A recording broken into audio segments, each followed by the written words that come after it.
guys, it's Nurse J at Nursing the Truth, and yes, I have been gone for about 2 months in hiding.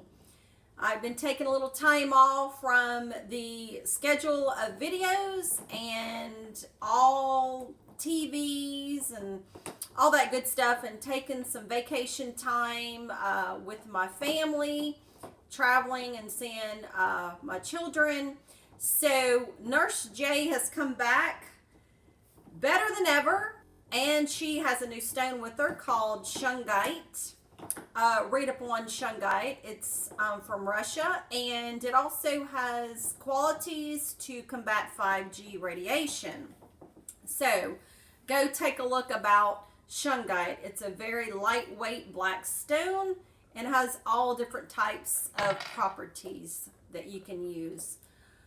So anyway, when I got back to my computer and flipped the switch to see all the wonderful little comments, it was quite disturbing what Nurse J found. I mean, calling me names, saying that I don't know what I'm talking about, I don't have good resources. I mean, more negativity than positivity. But as usual, I just delete you off my comments and carry on with my day. So I am married. I have 3 children, and I am a nurse by profession. If this is your first time landing on my channel, I've had my channel for a couple of years now, and I am big into Egyptian religion. Egyptian spirituality is basically what I call it, but some people might call it a religion. I am into, different books, between Rome, Greece, Egypt, the Middle East area. I am all about truth and getting and connecting with people that are like-minded, as like myself. I love the Sumerian tablets. So what am I going to be talking about today? Nurse J has been out for a while, maybe a little rusty here and there, but I must tell you, during the 2 months I have collected books, and I just wanted to share some with you. This is called an Egyptian Book of Shadows. I got this at Second and Charles. It has some rituals and spells in here, per se. I have the Egyptian Legends and Stories. I have When God Had a Wife. And Freemasonry by Manly P. Hall that I've been reading. Wonderful, wonderful stuff. So today, we are going to be talking about the Egyptian legends and stories. What really was the word? Where did the word come from? Oh, but Nurse J, the word comes from the Bible. It is Jesus incarnate, God Yahweh, and that's the word. Or we can even go a little further back than that and talk about Philo of Alexandria, the Logos, the word. But really, is it that far back, or is it even further? Where is the starting point of the word of the Bible? Cherry picking to meet their standards of one group of people. Well, we're going to come to the Memphite theology, from Memphis, Egypt, where Saqqara and the 7-step pyramid that was made by Imhotep in the reign of Djoser, the one that I've been to. that I've taken pictures of. So you smart aleck people that want to criticize me, take your ass on a 10-hour plane and go to Egypt yourself and quit criticizing me. Now, the first dynasty established its capital at Memphis. And it's pretty close to Cairo. It's at the upper and lower Egypt conjunction at Cairo. And the priesthood felt that it was necessary that they claim precedence for their creator, God Ptah. See, Memphis was the first nome of Egypt at the time, and Ptah was considered the creator.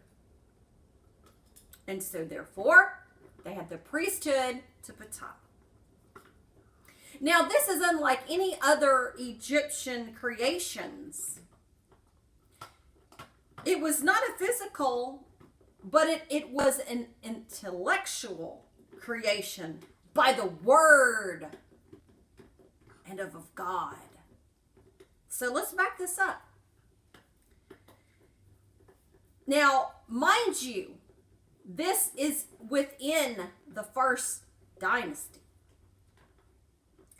And this priesthood of Ptah is going to say that it was not physical. This God was not physical, but an intellectual creation by the word and the mind of God.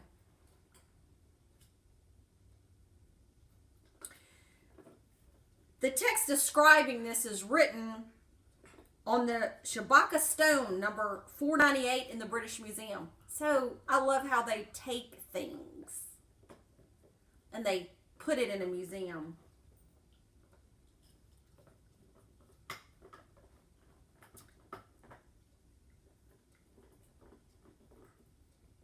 It is the most advanced of all Egyptian creation texts.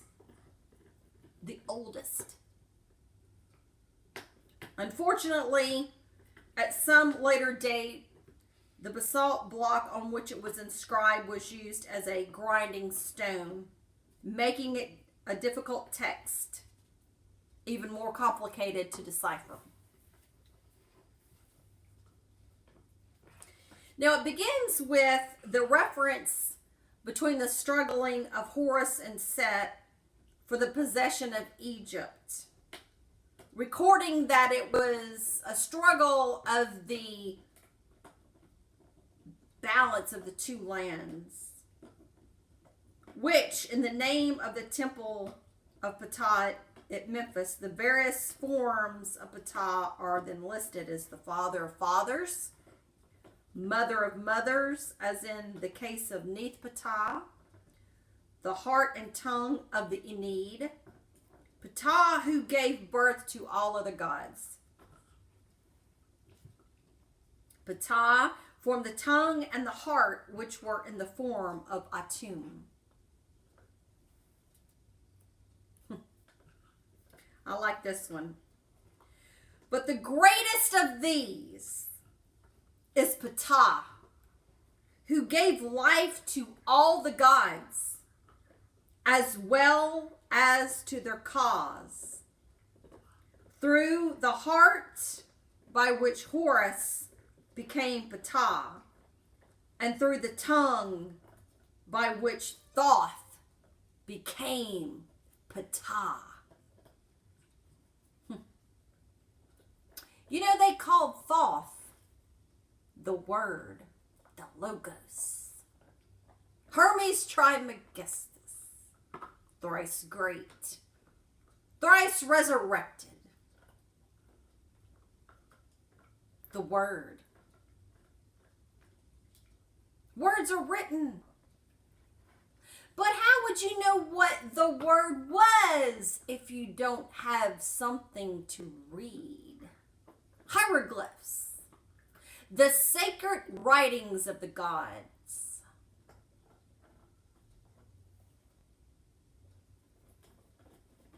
So it was that the heart and tongue gained every control over every other part of the body by teaching that Ptah is in everything, in every body, in every mouth of all the gods, and all men, cattle, fish, creeping thing, and everything that lives.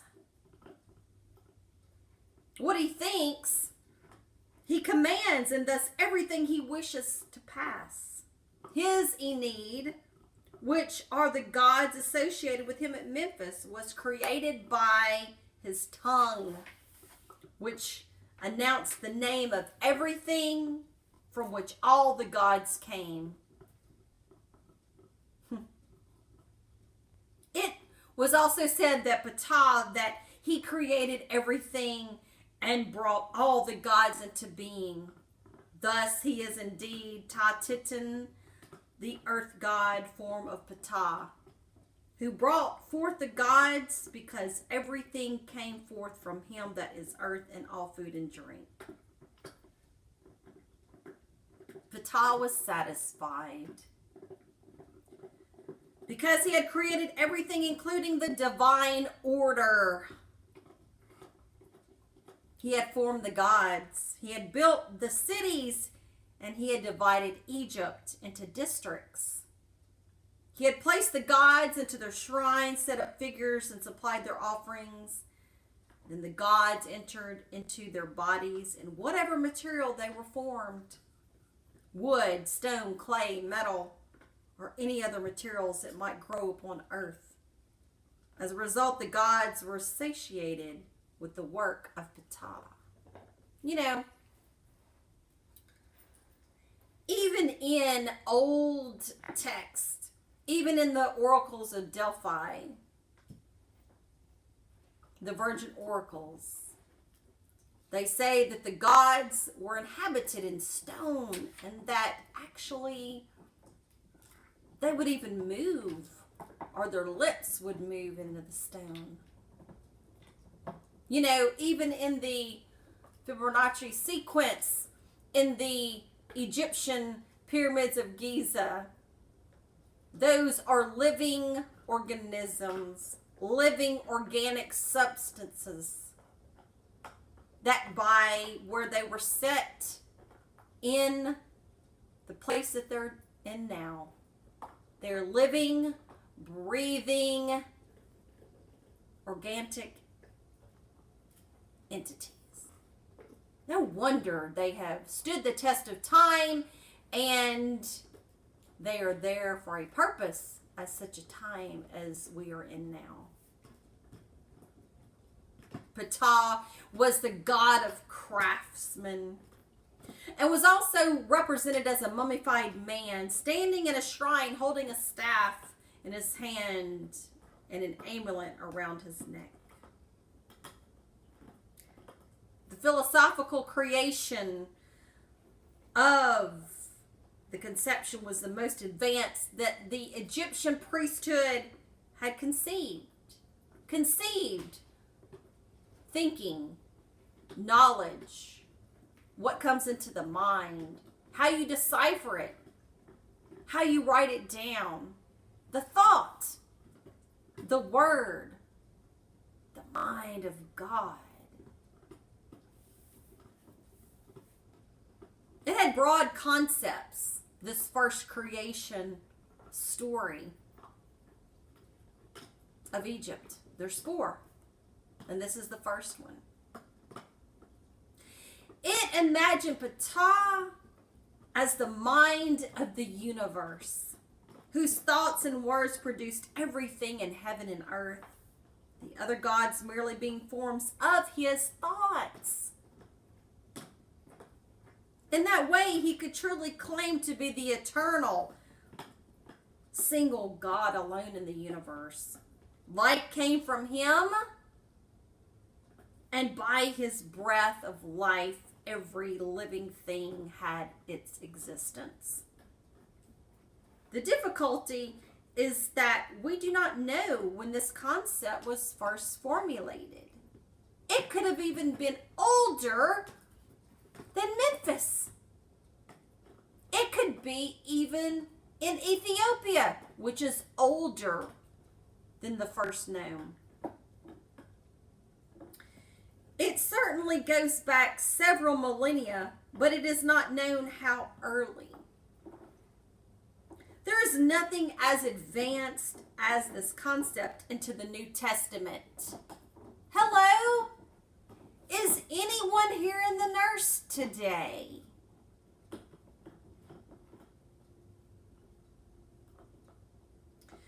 The same idea is conveyed in many of the hymns to Ptah, where Ptah is seen as having derived his power from Ptah, Tinen.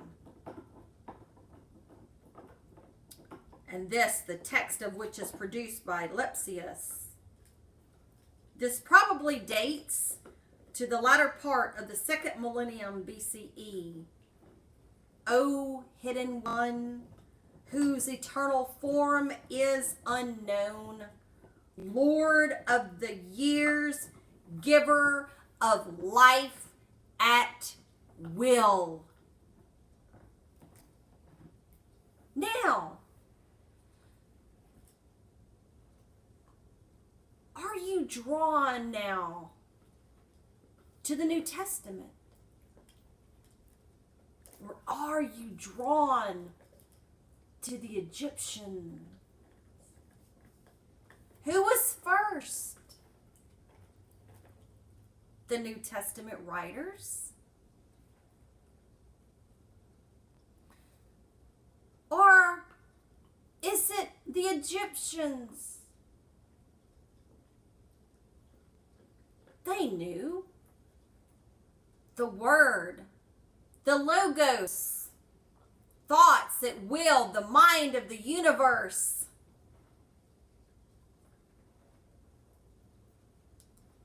Thoth also talks about that we are God, that the mind of God is in us. The universe of the macrocosm to the microcosm. And that the consciousness goes into the physical matter. And that the mind of God is in us, in the physical matter. Was a manifestation of the consciousness. This realm of consciousness. The force, the all. They just had different names for the unseen. Even they knew that there was a force that was unseen. Not a physical man. A force. The force that is within us all. The light force. The force be with you.